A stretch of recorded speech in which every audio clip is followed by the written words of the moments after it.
What's up, guys? LQ here with the LQ Review. Thank you so much for joining me here at my YouTube channel. This is where I talk about all the geeky, nerdy stuff that I love to talk about. Movies, video games, comic books, and TV shows. And right now, I'm going to talk a little bit about Good Boy, the new horror movie that just came out on Friday. And I'm actually pulling up my review that I wrote out for it real quick. I should have done this before I hit record. All right, here it comes. Boom, boom, boom, boom, boom. All right, there it is. So what did I like about Good Boy? I liked the innovation behind it. I like the fact that we have a dog as the star of the movie. I like the fact that the humans are background characters and that the dog is doing a great job of emoting, whether that's through camera tricks or not. The dog is still doing a great job of emoting. And through lighting, through sound, through dialogue, through sound effects, whatever they're putting in there, it's causing us to feel a certain way about how we think the dog is feeling. And I think it was all done very creative and, again, very much outside of the box. This movie is about a dog who, him and his owner moved into a generational house in the family, a cabin in the woods, and something's not right. We learn early on that the owner is dying, or at least is very sick. We never really find out what's wrong with him. I think there's a lot of different interpretations here. But when they move into the family house, things get real weird real quick. The hauntings ramp up significantly, where the dogs is seeing things, seeing outlines of people, hearing outlines of entities, hearing noises, all this, and even seeing a ghost dog. Right, a lot of just weird things happening that the dog is picking up on that the human really isn't picking up on much at all. Maybe a couple things here and there, but most of it is about the dog picking up on it. And like I said, I like the fact that it's thinking outside the box and you've got a dog as the main protagonist of the movie. The movie is very short, a little over an hour, like an hour and 12 minutes. And that's good. That's good, because I gotta tell you that by the time the movie was done, I was a little bit over the concept.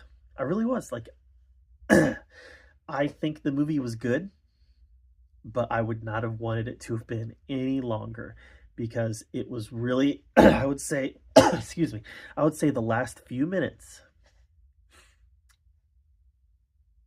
I was feeling the runtime. And the movie was the concept was starting to overstay its welcome with me.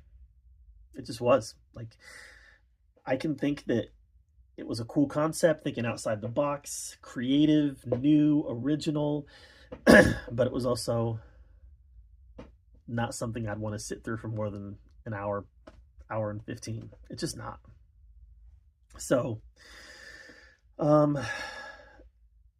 things happen in this movie that, like I said, it's a haunted house movie, but we're never really too clear on what the entity is. Is it death coming for the guy? Is it death coming for the dog? Is it just an entity that is there in the house? Is it family members that have been in this generational house that's causing the haunting? Is it a demon? We're never really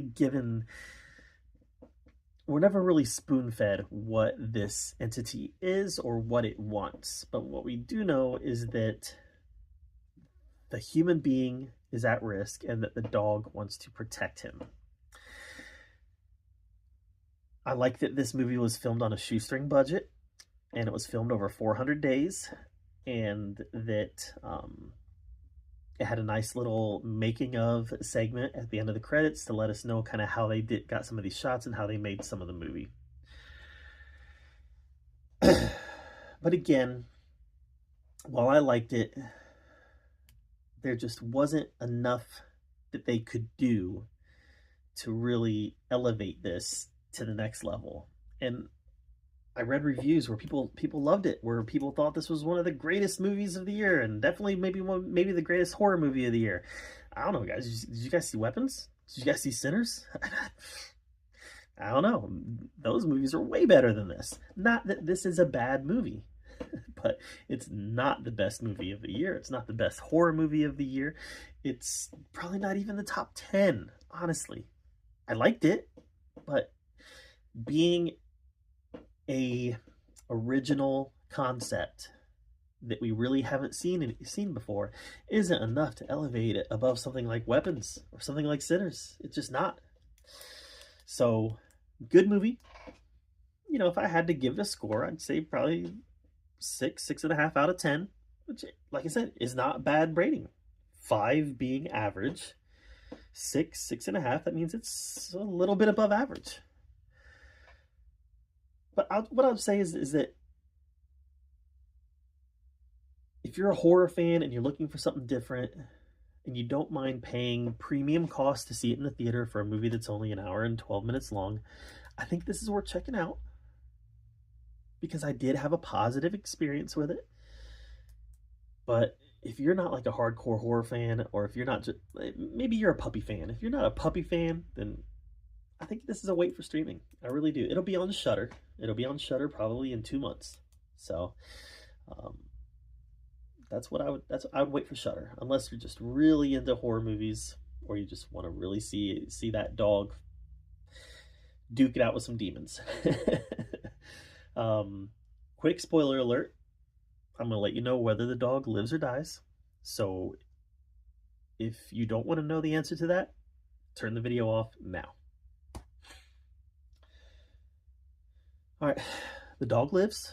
The dog is fine. Everything ends up fine with the dog. He's a good boy at the end, and he's happy at the end. Not to say that there isn't conflict, not to say that there's not some bad things that happened, not to say that the dog had an arc that it had to go through in learning how to stand on its own 4 feet. But the dog lived. All right, guys. Let me know what you thought of Good Boy in the comments below. While you're down there commenting, make sure that you subscribe to my channel. And until next time, we'll see you guys later.